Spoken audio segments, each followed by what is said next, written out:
이번 시간에는 문학개념어 13강의 네 번째 파일 시작하는데요. 17번부터 봅시다. 첫 번째 작품이 박목알의 산도화예요. 산도화는 무슨 뜻이에요? 도화는 복숭아꽃입니다. 자, 복숭아꽃은 보통 언제 나오냐면 어떤 상황에서 나오냐면 그러니까 무릉도원, 즉 아주 이상적인 공간에 있을 때 도화 복숭아꽃이 나와요. 이 시 역시 그런 분위기가 느껴지는데요. 한번 볼까요?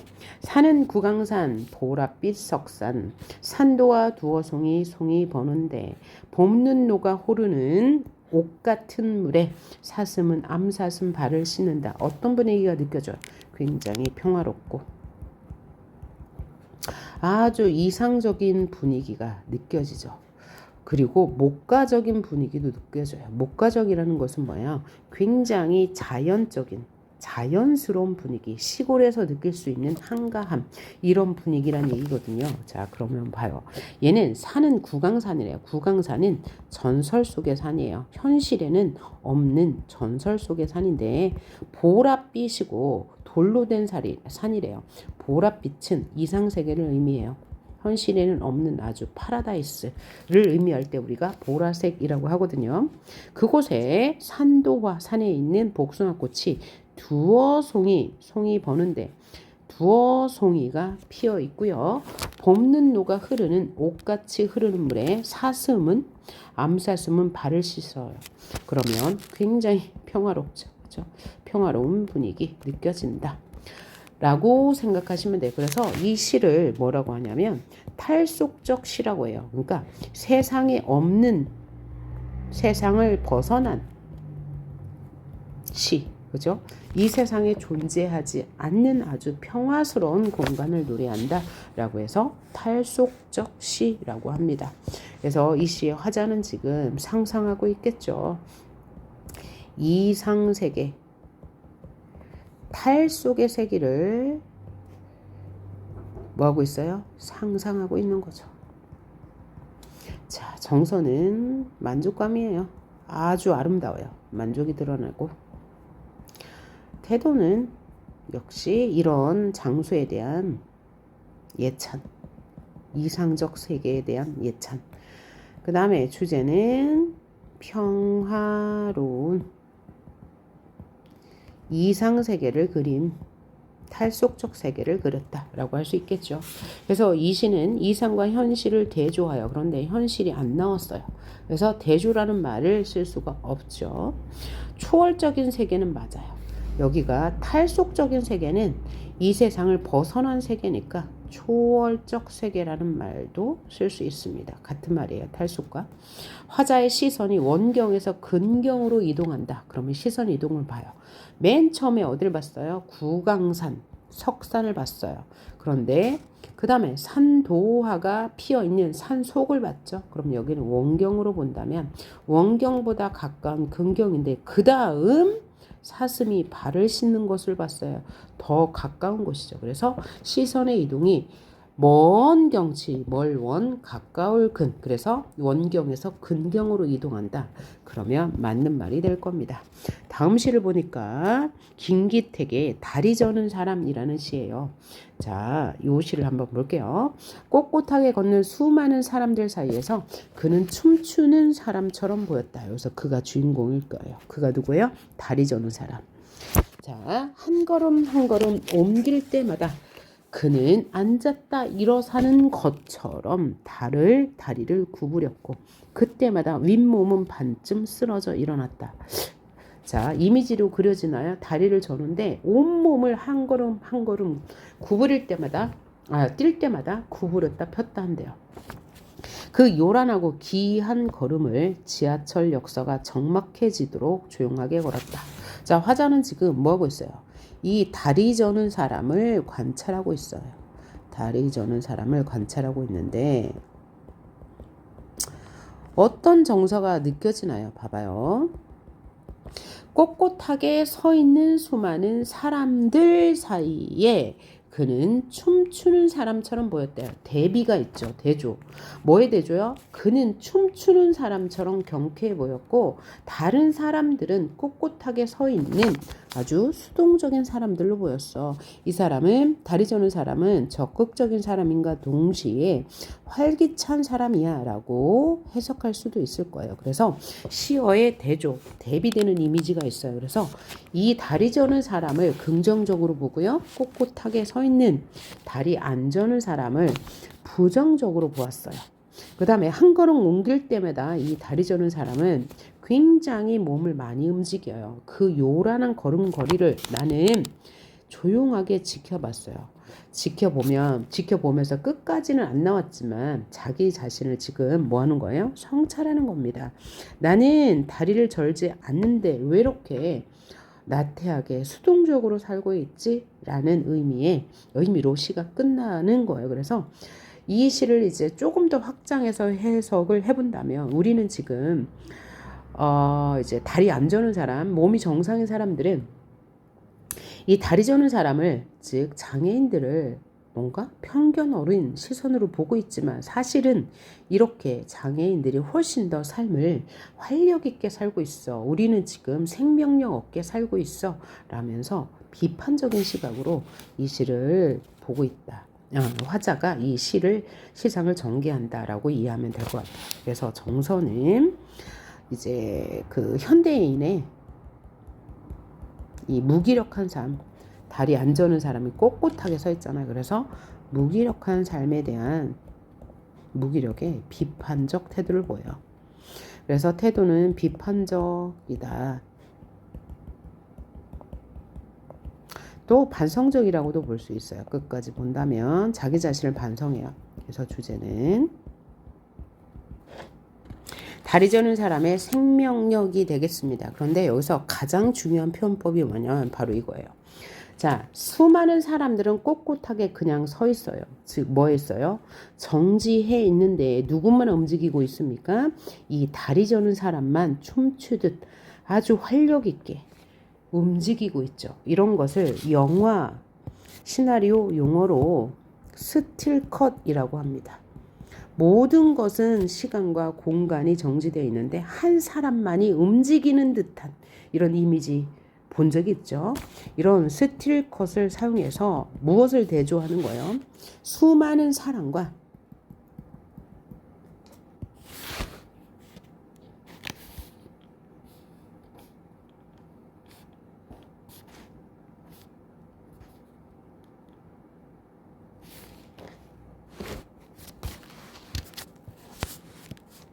다리를 절지 않는 사람들의 무기력을 대조하여서 다리 저는 사람의 생명력, 생동감을 강조함과 동시에 수많은 사람들의 무기력, 이 정적 이미지죠.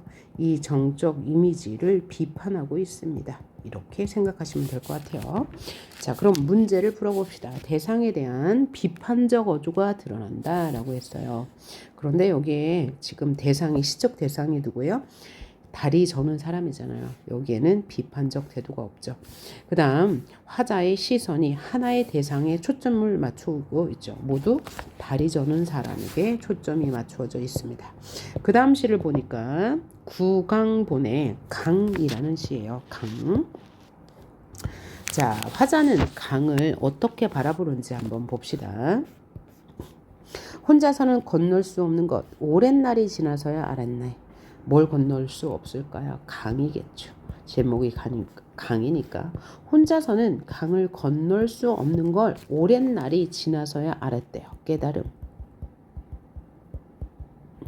갈 데가 늦고 다시 일어서는 세월 속에 가을빛에 떠밀려 헤매기만 했어. 그러니까 나는 인생을 조금 가치 없게 살았어. 라고 이야기하고 있는 거죠.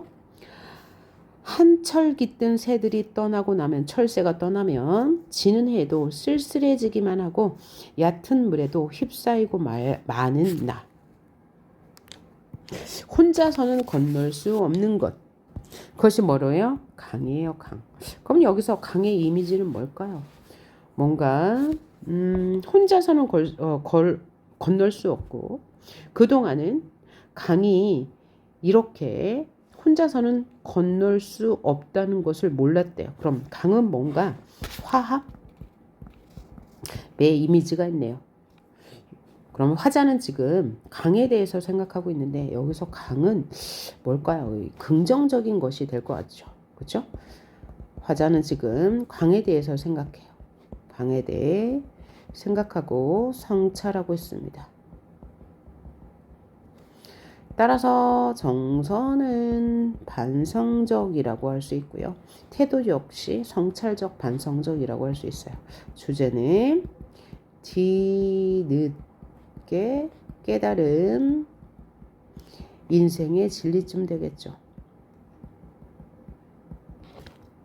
바로 문제 풀어보도록 할게요. 화자가 얻은 깨달음을 중심으로 시의 내용이 전개되고 있죠. 혼자서는 건널 수 없다는 걸 이제 알았다 라고 하면서 시작하면서 시상이 전개되니까요.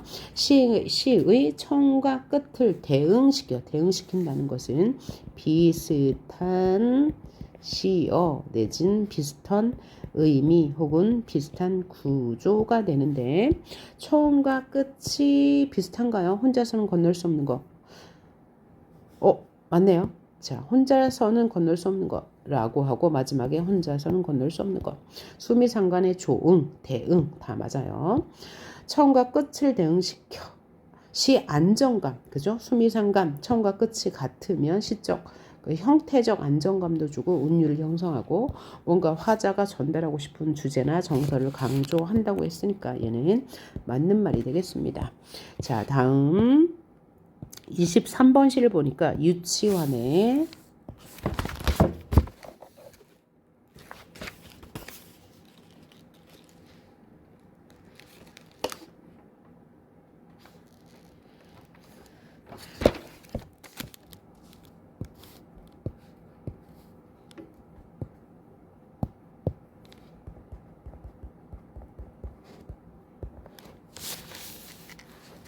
바위라는 시예요. 내 죽으면 한개 바위가 되리라. 바위가 되고 싶다고 했으니까 아마 바위는 긍정적 의미일 거예요. 되리라. 의지적 어조죠. 아예 애련에 물들지 않고 애련은 뭐야? 사랑과 미움 혹은 그리움 뭔가 우리 인간의 보편적인 감정 사랑과 안타까움 이런 보편적 감정이에요. 그런 감정에 물들지 않고 희로에 움직이지 않고 희 기쁠 희 노염 그러니까 이런 모든 감정들에 움직이지 않고 그러면 바위는 뭐예요? 이런 것들에 움직이지 않는 것이죠. 그럼 화자는 어떤 상태요? 이렇게 감정에 휩싸이고 있는 상태니까 바위처럼 이런 애련과 희로에 움직이지 않겠다고 말하겠죠. 비와 바람에 깎이는 대로 억년 비정의 한뭉 속에서 억년 아주 오랜 세월 동안 비정 감정을 느끼지 않는 침묵 속에서 안으로 채찍질하며 안으로 뭐하며 성숙해가며 채찍질 안에서 채찍질에 성숙해가며 드디어 생명도 망각하고 흐르는 구름처럼 원래 먼 곳에 있는 먼 곳에서 치는 우레 천둥이죠. 천둥처럼 꿈꾸어도 노래하지 않고 두 쪽으로 깨뜨려져도 소리하지 않는 바위가 되리라.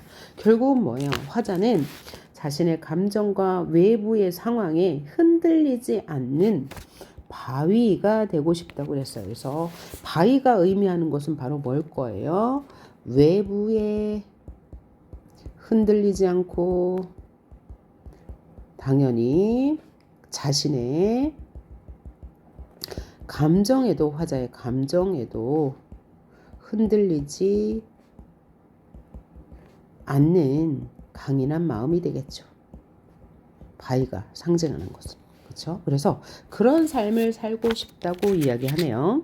그래서 화자는 바위와 같이 흔들리지 않는 삶을 꿈꾸고 있고요. 정서와 태도는 당연히 의지적이고 남성적이에요. 어디? 되리라. 그 다음에 의지적 어조고 되리라 의지적 어조고, 이런 의지적 어조는 남성적 어조라고 해요. 명령형 어미를 쓰면 정서 태도는 의지적 남성적이 될 거고, 주제는 주변 상황과 감정에 흔들리지 않는 삶에 대한 소망을 노래하고 있다. 그러면서 표현법을 한번 볼게요. 이 리라라는 의지적 어조를 통해서 화자의 다짐을 보여주고 있고요. 그 다음에 꿈꾸어도 노래하지 않고 두 쪽으로 깨뜨려져도 소리하지 않는 에 나타난 표현법 뭐예요? 뭐뭐해도 뭐뭐하지 않고 뭐뭐해도 뭐뭐하지 않는다. 유사한 문장 구조가 반복되죠. 이런 표현법 연달아 나오면 뭐라고요? 대구법. 유사한 문장 구조가 연달아 나오면 대구법. 대구법 안에는 비슷한 통사 구조의 반복은 당연히 들어가는 거고요. 이 반복을 통해서 화자의 의지를 강조하고 있다라고 생각하시면 될 거예요. 자, 그러면 문제 풀어봅시다. 23번 바위는 화자가 추구하는 이상적인 상태 맞죠? 유사한 구조를 반복하죠. 그래서 구조를 시의 처음과 끝에 배치했다. 처음과 끝에 나타나나 한번 볼까요? 내 죽으면 한 개 바위가 되리라. 소리하지 않는 바위가 되리라. 맞네요. 처음과 끝에 유사한 문장 구조 반복하는 거 맞습니다. 다음 시를 보니까요. 김영랑의 끝없는 강물이 흐르네 라는 시 함께 볼게요. 내 마음 어딘가에 끝없는 강물이 흐르네. 자, 마음의 상태가 강물이 흐르는 상태래요. 자, 어떤 상태인가 볼게요. 돋쳐오르는 아침 날빛이 빤질한 은결을 돋우네.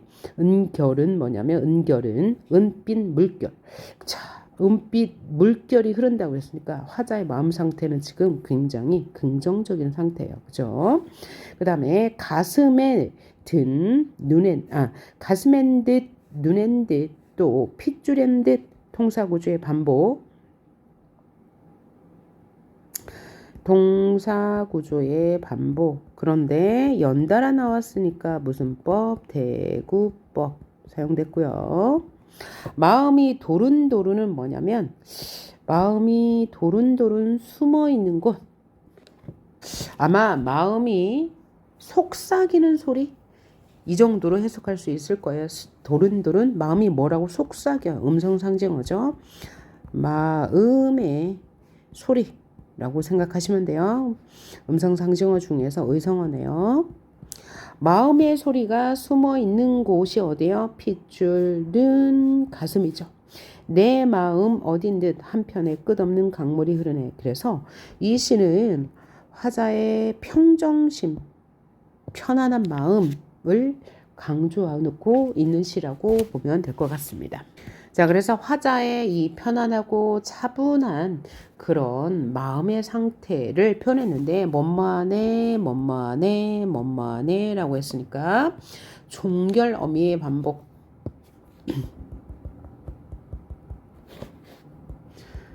종결 어미의 반복을 또 뭐라고 그래요? 각운 형성이라고 해요. 그죠? 행의 끝에 유사한 의문이 형성되니까 가군 형성. 그 다음 얘가 삼음보라고 하는데 어디서 끊을 수 있습니까? 내 마음에 어딘 듯 한편, 내 마음에 어딘 듯 한편에 끊고 끝없는 강물이 흐르네. 그러면 이렇게 본다면 이렇게 얘가 밑으로 내려가야 되죠. 끝없는 강물이 흐르네. 그러니까 이렇게 본다면 행간 걸침이라고 볼 수 있는 거죠. 돋쳐오르는 아침 날빛이 빤질한 이렇게 끊으면 안 되고 여기서 끊어야 되겠네요. 여기서도 이제 행을 나눈다고 보고 의도적 행갈이 돋쳐오르는 아침 날빛이 빤질한 은결을 돋우네. 가슴엔 듯 눈엔 듯 핏줄엔 듯 삼음보 마음이 도론들은 숨어있는 곳 삼음보 내 마음의 어디는 오케이 이렇게 해서 삼음보. 또 가군 그렇죠? 가군 형성 또 음성 상징어 사용 통사 구조의 반복 이런 것들이 다 뭐예요? 운율을 형성하는 요소죠. 이를 통해서 운율을 형성하고 무엇을 강조해요? 이 화자의 평온하고 차분한 정서를 강조하죠. 차분한 정서 강조. 또 운율 형성의 효과 이런 것이 반복이 되니까요. 자, 흐르네 그죠? 이러면서 이제 화자의 정서를 강조하고 있고 또 하나 있네요. 뭐가 있어요? 처음과 끝의 구조가 똑같아요. 내 마음 어딘 듯 끝없는 강물이 흐르네. 내 마음 어딘 듯 끝없는 강물이 흐르네. 그러니까 운율 형성 요소가 하나 더 있어요. 뭐예요? 수미상관 혹은 수미상응. 이 모두가 운율을 형성하고 화자의 이 차분한 정서를 강조하고 있다라고 생각하시면 될 것 같고요. 자, 화자는 자신의 내면을 들여다보고 있어요. 정서는 만족감이고요. 그쵸? 아름답다고 했으니까요. 은빛 물결이라고 했으니까 아름답다고 표현한 거죠.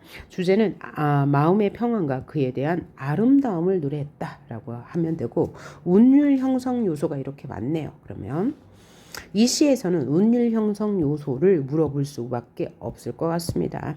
자, 그러면 25번 문제를 보면 강물은 화자의 평화로운 내면 세계 맞죠? 수미상관 방식 맞고요. 시상정계 안정감 주는 거 맞아요. 그죠? 처음과 끝이 똑같은 구조니까 형태적 안정감 주고요. 운율을 형성하고 화자의 정서나 주제를 강조한다. 그러면 당연히 맞는 말이 될 거예요. 그 다음 시가 전봉건의 사랑이라는 시예요. 사랑이라는 시 한번 봅시다.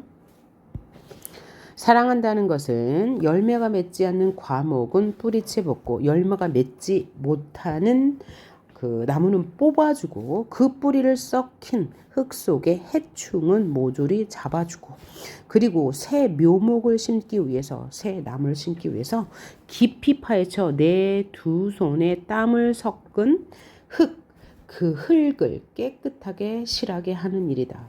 무슨 얘기예요? 사랑한다는 것은 노력이 필요하다고 이 얘기하고 있어요. 열매가 맺지 않는 과목은 뽑아주고 해충도 잡아주고 새로운 묘목을 심기 위해서 즉 새로운 사랑을 심기 위해서는 내 두 손에 땀을 섞어야 된대요. 즉 노력이 필요해요. 희생이 필요해요. 그 흙을 깨끗하게 실하게 만드는 것이 사랑이다 라고 이야기하죠. 사랑에는 희생과 정성이 필요해 라고 이야기하고 있고요. 그리고 아무리 모진 바람이 삼킨 어둠이어도 시련이 다가와도 바위 속보다 어두운 밤이어도 그 밤을 세워서 그 사랑을 지키는 희생이 필요해요. 희생이 필요하다고 이야기하고 있습니다. 환한 새벽 햇살이 퍼질 때까지 햇살이 퍼져 긍정이죠. 그 햇살을 뚫고 마침내 새 과목이 샘물 같은 그런 빛 뿌리면서 솟을 때까지 지키는 일이다. 지켜보는 일이다. 그러면 이 사랑의 대상, 사랑의 객체는 뭐가 되는 거죠? 나무를 키우는 것이에요. 그러니까 이 나무가 잘 자라게 하기 위해서 즉 사랑하는 사람이 잘 되게 하기 위해서는 뭐가 필요하다고? 희생이 필요하다고 말해요. 자, 그래서 사랑한다는 것은 아주 쉽게 보이네요. 뭐요? 수미상응, 수미상관, 그죠? 을 통해서 주제를 강조해요. 사랑하는 것은 희생이 필요해. 그 다음에 운율을 형성하고 있고요. 또 하나는 뭐라고요? 형태적 안정감을 주고 있습니다. 자, 화자는 사랑의 의미에 대해서 생각하고 있어요. 정서는 단정적이고 간조적이에요. 뭐뭐하는 일이다. 단정적이죠. 그 다음에 감정을 직접적으로 드러내지 않았어요. 그래서 관조적이라고 할 수 있고요. 주제는 사랑의 결실을 위해서는 노력과 희생이 필요하다고 이야기하면서 총 4연으로 되어 있는데 1년과 4연은 2, 3년과 달리 한 행으로 1년을 구성하면서 똑같이 반복되고 있으니까 수미상관이라고 할 수 있겠네요. 그래서 상징적 시어가 있죠. 어둠, 햇살이 반대의 의미예요. 햇살은 사랑의 결실, 긍정적인 상황이고 어둠, 실현의 상황이니까 상징적 시어를 사용해서 사랑에는 희생이 필요하다고 말하고 있는 거죠. 자, 문제는 첫년과 끝년을 대응하여가 뭐라고요? 비슷하게 표현하여 라고 해도 되고 의미를 연결하여 라고 해도 다 대응한다는 말에 포함됩니다. 그 다음 시를 봅시다. 문정이의 찬밥이라는 시예요. 볼게요. 가족에겐 따스한 밥 지어 먹이고 찬밥을 먹던 사람. 그 먹던 사람을 화자는 지금 회상하고 있네요.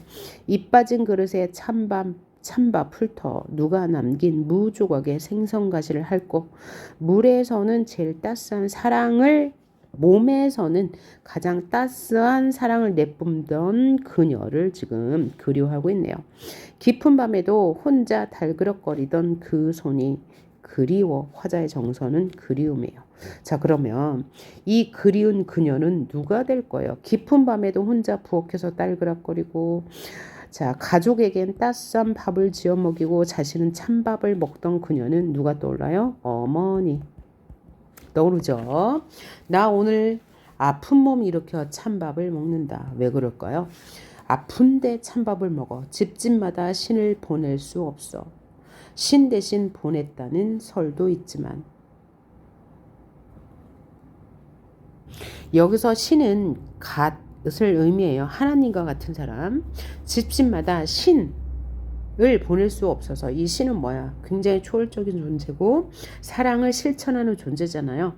그런데 집집마다 신을 보낼 수가 없으니 신 대신 누굴 보냈어요? 어머니.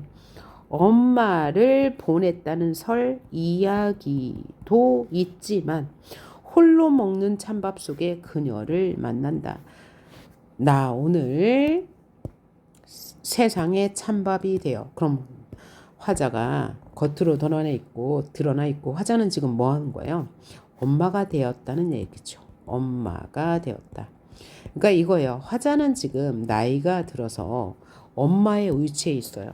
그런데 찬밥을 먹으면서 누굴 떠올린 거죠?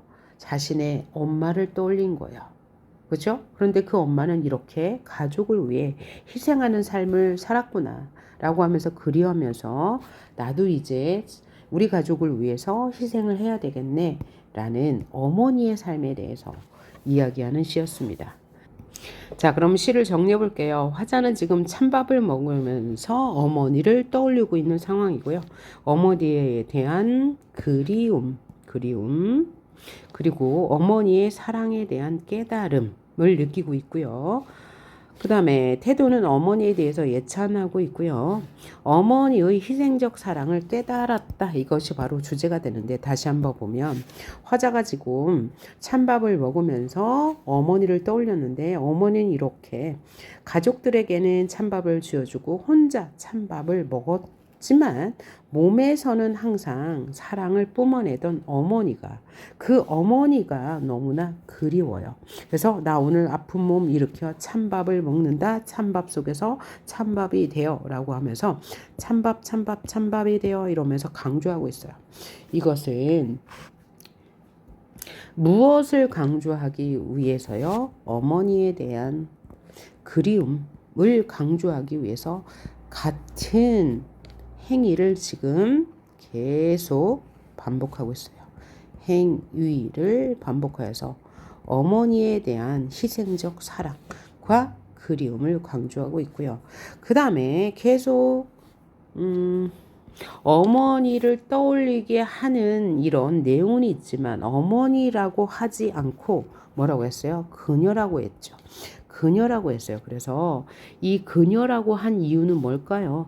이 우리의 어머니는 자신만의 어머니가 아니라 이 세상의 대부분의 어머니들은 이런 희생적인 사랑을 가지고 있다라는 것을 강조하기 위해서요. 그러니까 개인의 어머니가 아닌 우리 사회의 모든 어머니가 이렇다는 것을 보여주기 위해서 그녀라는 대명사를 사용했다. 대명사를 썼다. 이렇게 생각해 주시면 될 것 같고요. 그 다음에 마지막 부분에서 찬밥 속에서 그녀를 만난다. 나 오늘 찬밥이 되었다라는 것은 자신도 이제 그 희생적 사랑을 실천하는 나이가 되었다. 라는 이야기가 되고요. 그 다음에 찬밥이 되어라고 한 것은 또 하나 뭐야? 자신도 역시 그런 엄마가 되겠다라는 것을 다짐하는 시어라고 해석해도 될 것 같고요. 그 다음에 여기서 알 수 있는 표현법 뭐가 있냐면 일단 도치법이 있습니다. 어디 있습니까? 여기 있어요. 홀로 먹는 찬밥 속에서 그녀를 만난다. 나 오늘 세상에 찬밥이 되어. 그러니까 나 오늘 세상이 되어 홀로 먹는 찬밥 속에서 그녀를 만난다. 이렇게 해야지 맞는 문장 구조죠. 그래서 이가 도치법이 사용되었다라고 볼 수 있겠네요. 그래서 이 도치법을 사용해서 뭘 강조하고 싶은 거야? 자신도 희생적인 어머니의 사랑을 실천하겠다. 라고 다짐하고 있는 부분이라고 생각하시면 될 것 같아요. 자, 그러면 문제를 풀어볼게요.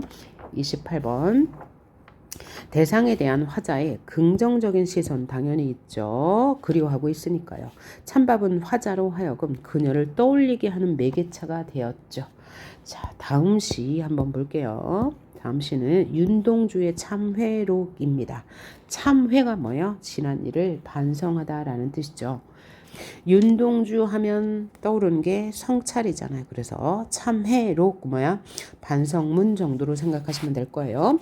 파란 녹이 낀 구리 거울 속에 내 얼굴이 남아있는 것은 어느 왕조의 유물이기에 이다지도 욕될까 했어요. 그러면 거울은 거울이에요. 거울은 뭐야? 성찰의 매개체죠. 거울을 보면서 자신을 들금 돌아보고 있는데 그 거울에 녹이 끼었대요. 그러니까 오랫동안 화자는 오랜 기간 성찰하지 않았다라는 것을 알 수 있는데 내 얼굴이 이렇게 남아있어. 즉 자신을 지금 성찰하고 있어요. 어느 왕조의 유물이기에 이다지도 욕될까? 그러면 어느 왕조의 유물이요? 우리는 역사적 상황을 돌아본다는 거죠. 왕조의 유물이니까 역사적 상황 속에서 화자의 모습을 지금 돌아다 보고 있는 거예요. 우리 역사 어때요? 그렇죠? 일제강점기 그 이전에 또 어떤 역사 뭐 임진왜란, 병자호란, 구한말 이런 이제 비극적인 역사 속에 있는 사회적 자아를 지금 성찰하고 있다라고 생각하시면 돼요.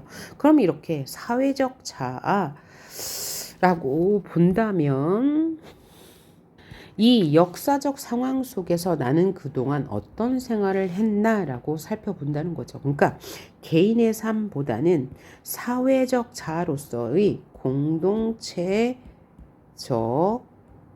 자아의 태도를 살펴본다는 거죠. 그래서 살펴보니 욕되대요. 그렇죠? 욕되다, 부끄럽다는 얘기죠. 부끄러움. 나는 나의 참회 글을 한 줄에 줄이자. 자, 그래서 나는 나의 반성의 글을 한 줄에 줄일 거예요. 어떻게? 만 24년 1개월을 무슨 기쁨을 바라 살아왔던가 라고. 그러면 화자의 나이는 지금 24세죠. 24세인데 나는 무슨 기쁨을 바라 살아왔어? 라고 물어요. 그러면 이거 진짜 질문인가요? 아니죠. 기쁨을 바라 살지 않았다는 거죠. 서리법에. 나에게는 어떤 기쁨도 없었다. 라는 얘기예요. 나의 인생은 사회적 자아로 볼 때 우리의 역사는 기쁨이 없는 슬픔의 역사였어 라고 이야기하고 있어요. 자, 화자는요. 자, 역사 속에서의 자신을 성찰하고 있습니다. 개인적인 삶이 아니라 우리 사회적 상황 속에서 나는 지금까지 어떤 삶을 살았지라고 성찰해요. 성찰해보니 부끄러워요. 부끄러움, 욕되다는 게 부끄러움이에요. 그러니까 태도는 자조적이에요. 스스로를 우습게 보고 있습니다. 자조적 태도를 보이고요. 따라서 주제는 부정적 사회 현실에서 저항하지 못하는 자신의 삶에 대한 부끄러움이 되겠습니다. 자, 그래서 거울은 성찰의 매개체가 되고 있네요. 30번 봅시다. 의문형 서술을 통해 어디 있어요? 무슨 기쁨으로 살아왔던가? 그죠? 화자의 자신에 대한 반성적 태도를 보이고 있죠. 맞습니다. 그 다음 구리거울은 시상을 유발하는 소재이다. 맞죠? 왜냐하면 시 전개의 계기가 되는 매개물이 바로 뭐예요? 구리거울이잖아요. 그렇죠? 시상을 유발한다. 시를 쓰게 하는 계기가 되었다. 시상을 유발한다. 뭐라고요? 시를 쓴 계기. 맞죠? 구리거울 때문에 자신을 돌아보고 반성하고 있으니까 맞는 말이 되겠습니다. 자, 그럼 이번 지금 13강에서 네 번째 파일을 여기까지 마치고요. 다음 5번째 파일에서 보도록 하겠습니다. 수고하셨습니다.